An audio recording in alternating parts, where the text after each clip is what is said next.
मसीह खुदावंद में प्यारे भाइयों बहनों, 9 और 10 अक्टूबर को रोम में पोप फ्रांसिस सिनडी कलीसिया बराए रफाकत, शमूलियत और मिशन इस मौजू पर सिनड 2021-2023 का ऐलान कर रहे हैं। इस खूबसूरत बाबरकत मौका पर फजीलत Moab arch bishop doctor Joseph Arshad, जो कि पाकिस्तान कैथोलिक बिशप कॉन्फ्रेंस के सदर हैं, उनकी तरफ से एक चुपानी खत जारी किया गया है जो 10 तारीख के अतवार को तमाम गिरजाघरों में पाक मास के आखिर पर पढ़ा जाएगा।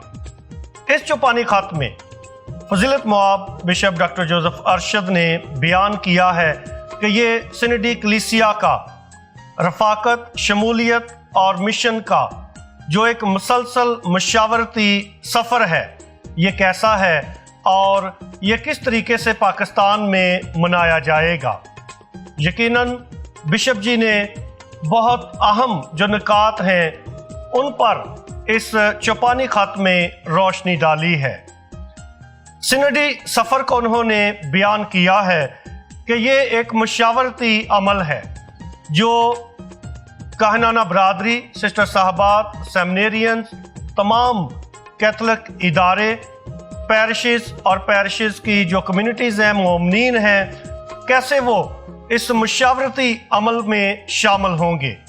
पोप फ्रांसिस ने इस बात पर जोर दिया है कि इस सिनड का मकसद यही है कि हर बपतिस्मा याफ्ता एक नए सिरे से अपनी बुलाहट को दरियाफ्त करे और अपने मनसब के मुताबिक अपनी अपनी जिम्मेदारियों को और अपने अपने फ़राइज़ को पूरा कर सकें। पोप फ्रांसिस ने दावत दी है कि तमाम मोमिनीन इस मुशावरती अमल का हिस्सा बने और फजीलत Moab arch bishop doctor Joseph Arshad ने तमाम मोमिनीन की हौसला अफजाई की है कि वो इस रफाकत और शमूलियत के सफ़र में भरपूर तौर पर और बड़े जोश और जज्बे के साथ हिस्सा लें। यह मशावरती अमल यकीनन एक खूबसूरत अमल है जो रफाकत के मौजू पर है, शमूलियत के मौजू पर है और मिशन के मौजू पर है।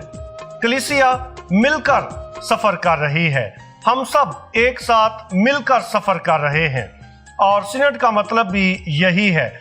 गो के इसका मतलब बिशप्स की कॉन्फ्रेंस है, असेंबली है, मीटिंग है, लेकिन बिशप साहबान ने इस सफ़र में तमाम मोमिनीन को भी शामिल किया है। लिहाजा इसके मुख्तलिफ मराहल हैं जो शिरकत और शराकत के मराहल हैं, मशावरत के मराहल हैं, जिसमें हम सब शामिल होंगे और अपनी राय का इजहार करेंगे।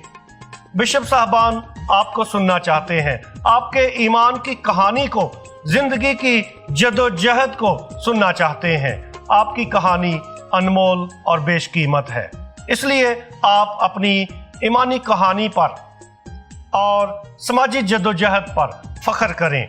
यकीनन हम तमाम बपतिस्मा याफ्ता यीशु मसीह के शागिर्द होते हुए बुलाए गए हैं ताकि हम अपने अपने बुलावे के मुताबिक खिदमत करें और खुदा की बादशाहत में अपना अपना हिस्सा डालें। आज की तलावतों पर गौर करते हैं।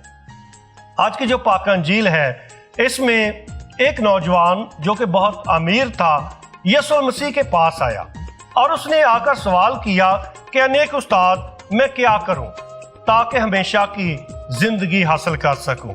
हमेशा की जिंदगी का मतलब है खुदा की बादशाहत। वो सवाल करता है ताकि यीशु मसीह उसकी मदद और रहनुमाई करे ताकि वो खुदा की बादशाहत में दाखिल हो सके। खुदा यीशु मसीह उसे हुक्मों पर अमल करने की दावत देते हैं, नसीहत करते हैं कि तू चोरी मत कर, कत्ल मत कर, ज़िना मत कर, किसी को धोखा ना दे। इस किस्म के जो अहकामात हैं वो उसके सामने रखते हैं और उसको दावत देते हैं कि तू इन अहकाम पर अमल कर तो तू जिएगा। वो नौजवान कहता है कि मैं तो इन अहकामात पर बचपन ही से अमल करता आया हूँ।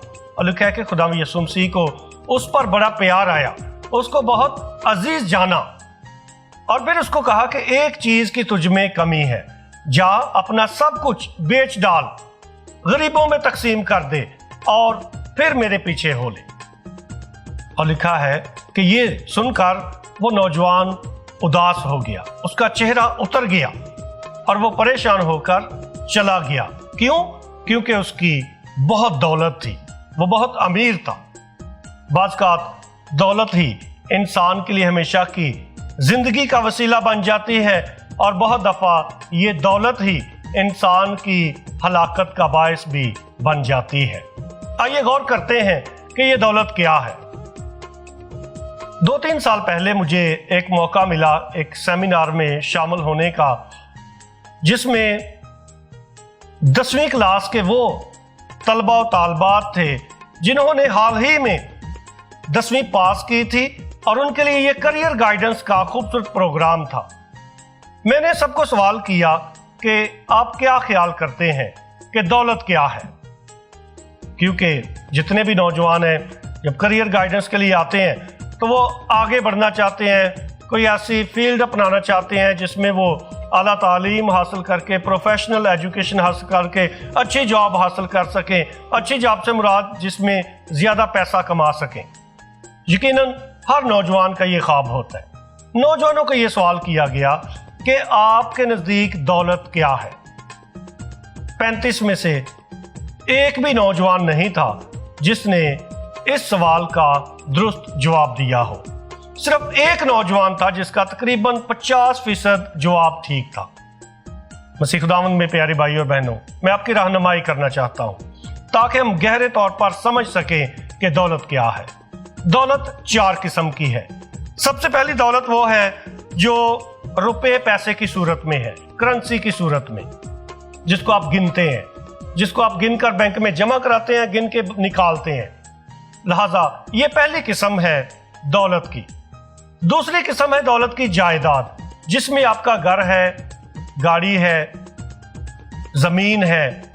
इस सूरत में जो आपके पास दौलत है उसको जायदाद कहा जाता है। तीसरी किस्म जो है वो दौलत की जहानत है। जहानत तीसरी किस्म है और जिसके पास जहानत की दौलत है वो भी शख्स बहुत अमीर है। चौथी किस्म जो है ये रूहानी दौलत है, ईमान की दौलत, रूहानी दौलत। पिछले साल मैंने कुछ लोगों को सवाल किया था तो उन्होंने कुछ इजाफा किया था कि जिसके पास औलाद की दौलत है वो खुशकिस्मत है, जिसके पास बच्चों की दौलत है ये भी एक अनमोल बेशकीमत दौलत है, माँ बाप की दौलत है, बहन भाइयों की दौलत है।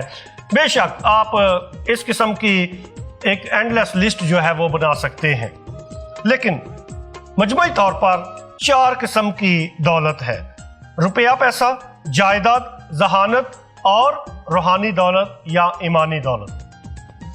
जिस दौलत की आप गहरी ख्वाहिश कर लेते हैं कि मैंने इस दौलत को हासिल करना है, वो यकीनन आपको मिल जाती है।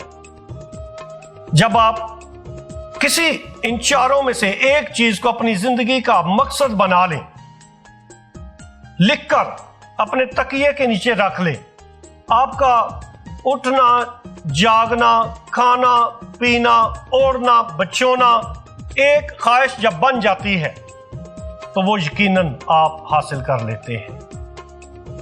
आज सवाल ये पैदा होता है कि आप कौन सी किस्म की दौलत की ख्वाहिश रखते हैं। अपनी जिंदगी पे गौर करें।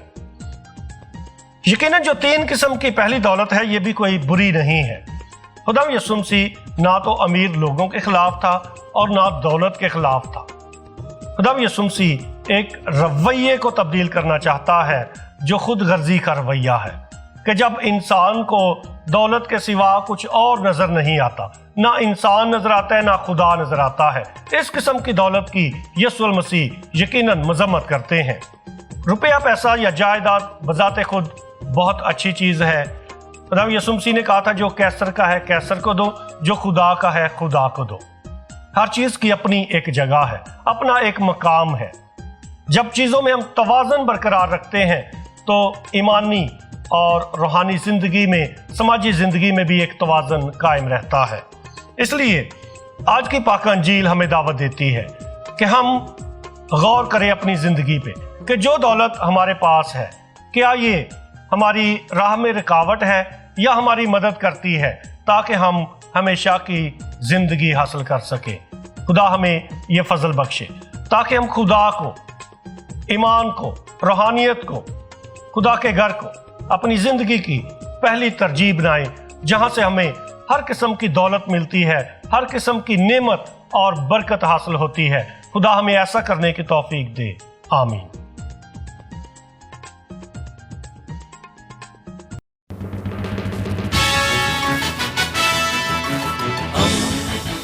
دوستی کا پیغمبر، ریڈیو ویریتاس ایشیا۔